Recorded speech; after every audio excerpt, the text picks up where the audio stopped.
Hi guys, my name is Maria Park and this is Approach the Nerd. And in this episode, we are reviewing The Republic of Sarah, episode 2. And a lot happened in this episode. We got a lot of character exposition in episode 1, and they kind of further expanded on that, as well as caused many a question in episode 2. First, we're still reeling after the premiere of this series, the ending of the series, that Sarah was arrested for sedition charges, basically for declaring Greylock's independence from the United States. Now, she has her mother representing her, which her friends are kind of really iffy about, only because her mother's an alcoholic. I mean, there's no joke in that unfortunately, that's not the best idea, considering her track record is to normally get drunk and pass out. But she has faith in her mother. I mean, her mother was the one that went on TV and defended her and basically took the blame by saying that she had DUIs, and she was acting like a mother. So 2 months later, Sarah is released because she was acquitted. And also, Greylock remains independent. So that means they are literally their own country. Now, this is where all the questions I had about the premiere of my last stream come into play when I reviewed episode 1. Where's the money going to come from for their new nation? How was the borders going to look? How was trade going to work? How's anything that they basically depended on the state of New Hampshire for going to be provided for the citizens of Greylock without funding? And we've already gotten our first example of how Sarah has her work cut out for her. And that is all of the power was turned off by the governor of New Hampshire. And she is kind of bitchy.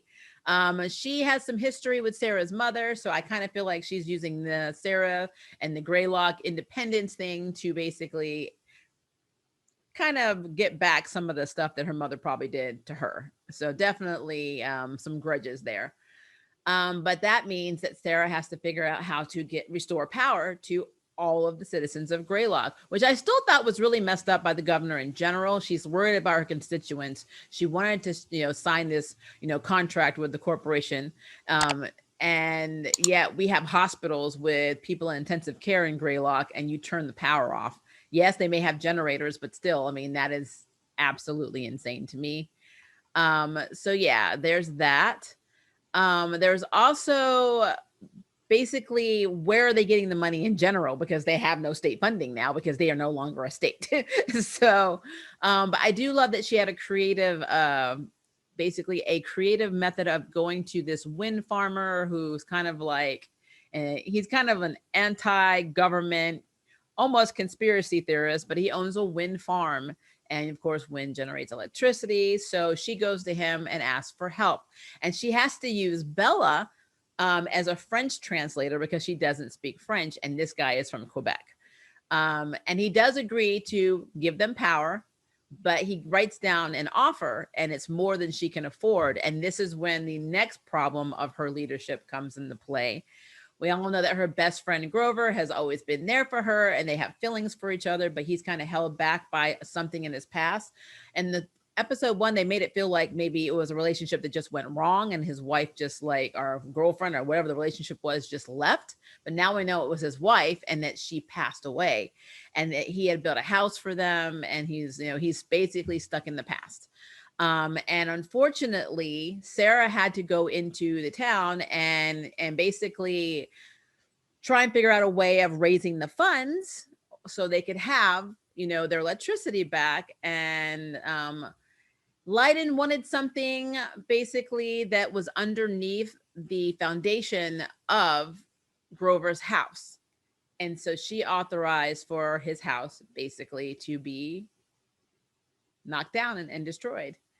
And that has caused a rift between her and Grover. So her potential future lover, husband, boyfriend, whatever, the person she's the most attracted to in this, who has feelings for her, are now not, they've got this between them because that house had extreme sentimental value. So I don't know how they're going to come back from that. And so, yeah, she basically, by becoming the leader of the town, she's bit off a lot more than she can chew. And now she's seeing that this her dealing with Leiden to get money, which is something she didn't want to do. She actually did all this to stop corporations like Leiden from coming in and bulldozing her town.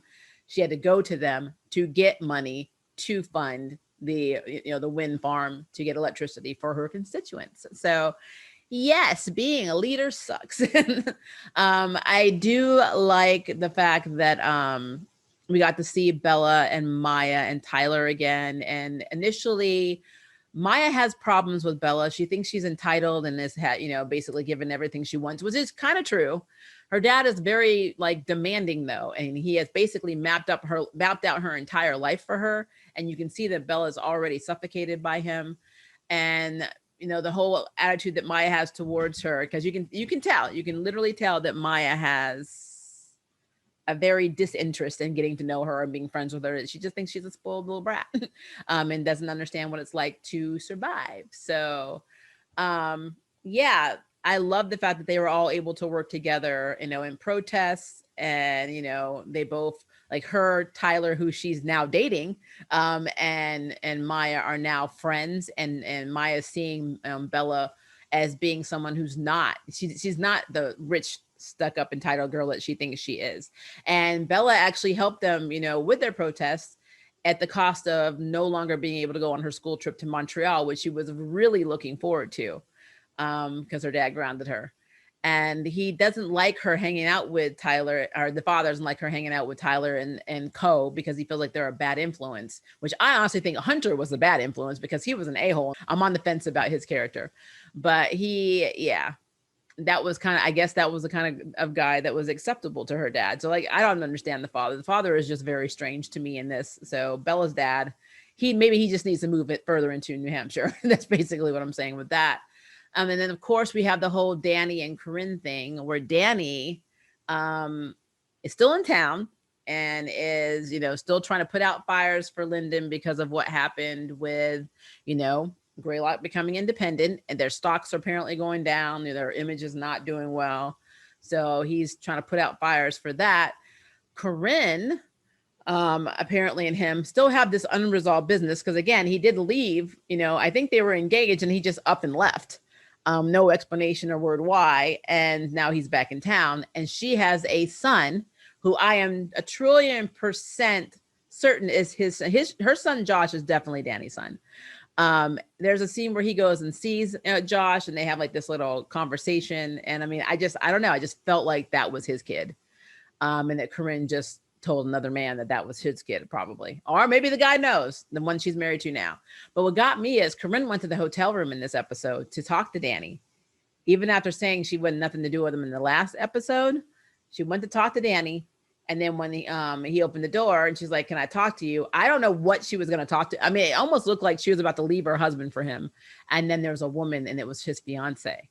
And you can see on Corinne's face, like this look of, hurt and betrayal, even though technically I get it, but it's been years and you're married now. And you should have moved on too, because what he did to you was wrong and blah, blah, blah. She definitely is still into Danny. And the look on Danny's face when he saw her walk away like that, even though he has his fiance in the hotel room with him, kind of shows that he has feelings for her too.